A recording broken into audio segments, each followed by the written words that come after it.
Enjoy your favorite beverage in style with your own handcrafted can koozie. They can be tooled with any design you wish, including billfold size craft aid templates. They can also be stamped with geometric or basket stamps and more.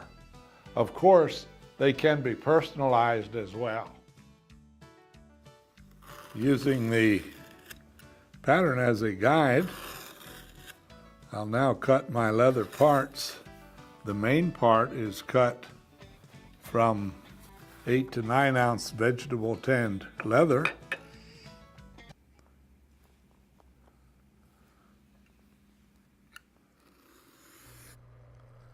The part for the binder strip is cut out of 4 to 5 ounce leather. For the bottom assembly, we will cut 2 pieces of leather. The one piece will be 4 to 5 ounce, and it'll be a 3.5 inch circle. That will be for the bottom, and then we'll cut a floor out of 8 to 9 ounce leather. That will be 3 inches in diameter. So I will set my wing divider up to do the bottom at 1 3/4, and that will give us a 3 1/2 inch circle. So I will now place my dividers and scribe a circle, as you can see. To cut this circle, I prefer to do it with a shears. I find it easier to cut circles with the shears than with a knife. Here we have all of our parts. Now we got the bottom, the floor, the binder strip, the main part, and the 2 parts for the handle. Now, if we are going to do any tooling and finishing and coloring, now is the time to do it.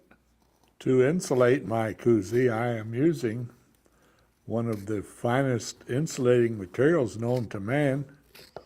I'm using some sheep wool. If you have 1/4 inch wool, that's fine, but in most cases, the 1 inch is the most readily available. So now we can take our shears and we can trim it down to a shorter wool. Now this is done nicely with shears. However, you could do it with clippers if you had a clippers. And this is how our piece looks after we have trimmed the wool down to about 1/4 inch. To do the tooling on the main part, I of course will first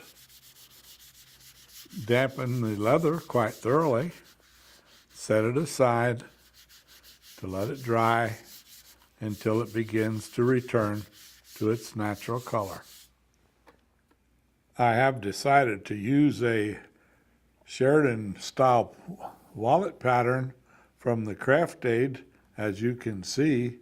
And so what I will do first is, since it's a little bit smaller than the piece I'm using, I'm going to put a border around here. Let me show you how to do that. I have set up my wing divider for a nice distance around the outside of my piece that will accommodate the craft aid. So I will make this line, as you can see. Next, I will carefully cut the line with a swivel knife all the way around.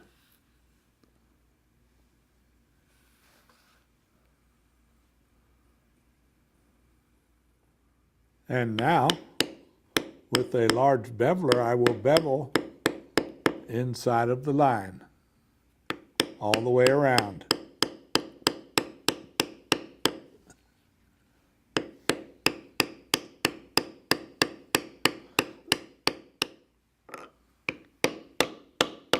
Next, I will use a border stamp to stamp inside in the area where we just beveled.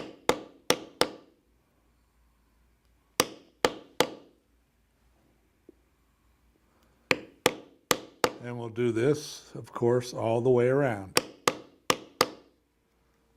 Next, I will place my craft aid in the center, giving it equal spacing on all sides. And then with a modeling tool, I will rub over the entire craft aid to transfer the pattern to the leather.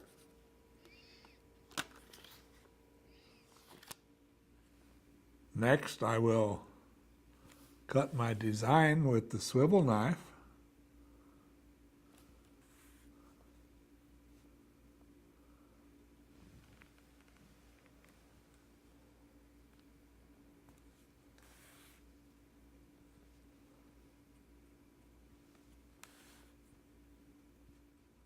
Next, I will use one of the Sheridan style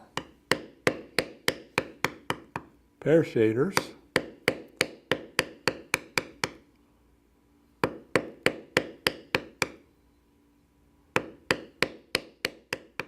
Next, I will use a smaller pear shader of the Sheridan style to do the ends of these leaves, of the small leaves, as you can see.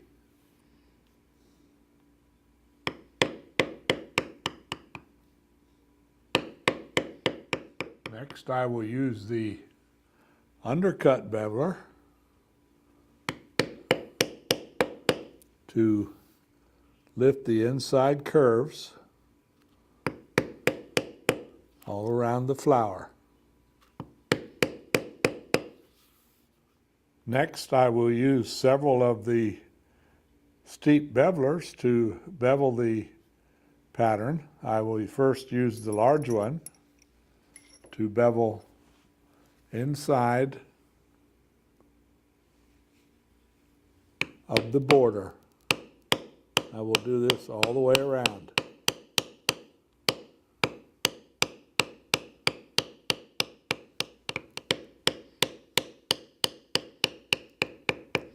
Next, I will use this larger beveler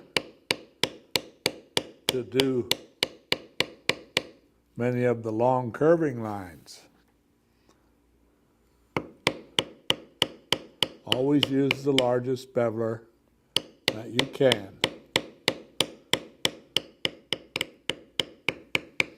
Now I'm using one of the smaller bevelers to bevel these sharper curves.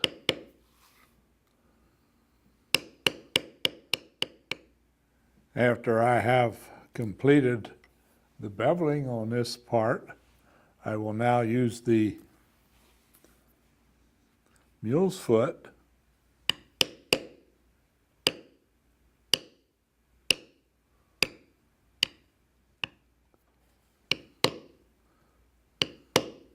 Next, I will use a small cedar, and I will outline the seed pod following the dotted line that was on the pattern. And now I will fill it in.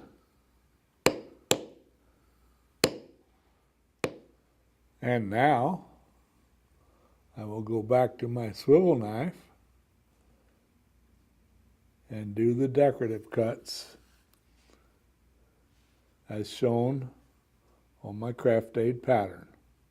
Or you can do them in your own style.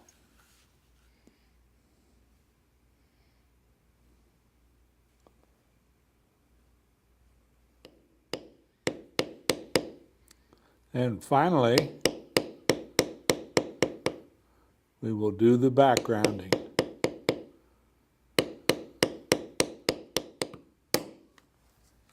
If you want, you can cut the handle from 8 to 9 ounce vegetable tan leather as opposed to 2 thicknesses of 4 to 5 ounce.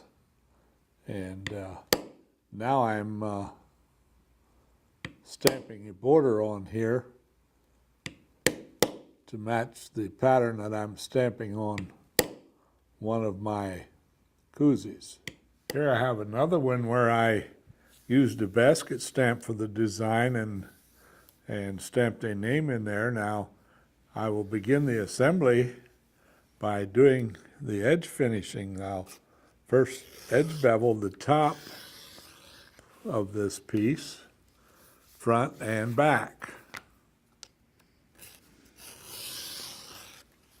And I will then do the bottom, but on the bottom I will only do the front only. Not necessary to do the back at this time. For the handle, I will also edge bevel the front on both sides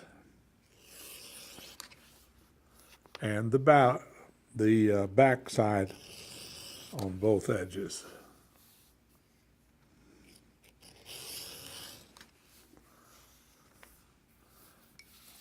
Next, I will dampen the top leather on the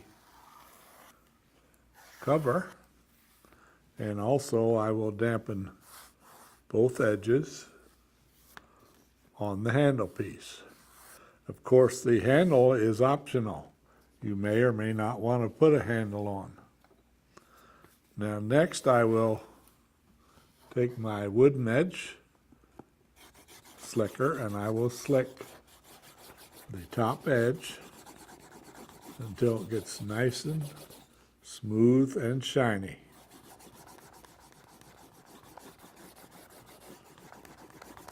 I will also do the same thing to both edges of the handle. It is now time to begin the final assembly. I will start first by making a guideline along both edges of my connector strip. This is what we will use to connect the two edges of the cover together. And then I will use the 4-prong thonging chisel and I will carefully punch on these lines.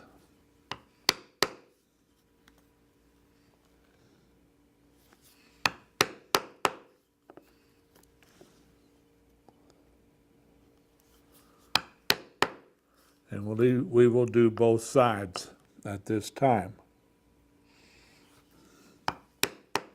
Next, I will prepare to fasten 1/2 of this to one end of the cover, and I'll do that by putting a guideline about 1/2 inch in, since this is 1 inch wide. Next, I will take some fine sandpaper and I will sand this area that we just marked. Now we will also do this to the other end.